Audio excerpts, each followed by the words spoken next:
Paano kung self-employed at mag-apply ng Pag-ibig MPL?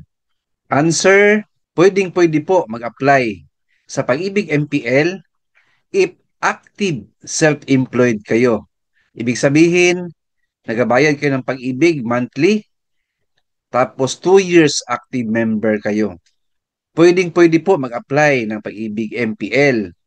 At good news po, 90% sa pondo ninyo ang loanable amount.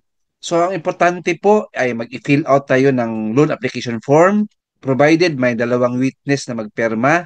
Kayo na po mismo ang magperma sa loan application form since wala kayong employer, right? So, mag-attach kayo ng photocopy of two valid IDs and most importantly, photocopy of your loyalty card. Pag-ibig loyalty card, kasi dyan po ipasok ang loan proceeds ninyo. In the absence of loyalty card, kung wala kayong loyalty card, magkuha kayo ng Pag-ibig loyalty card.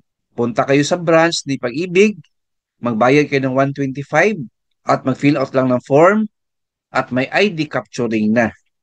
And then makuha na po agad-agad ang Pag-ibig loyalty card. Ayan po. So thank you for asking this question, sir. Keep watching my YouTube channel. Please like, share this video, and subscribe my YouTube channel. Thank you, God bless, and 2 thumbs up.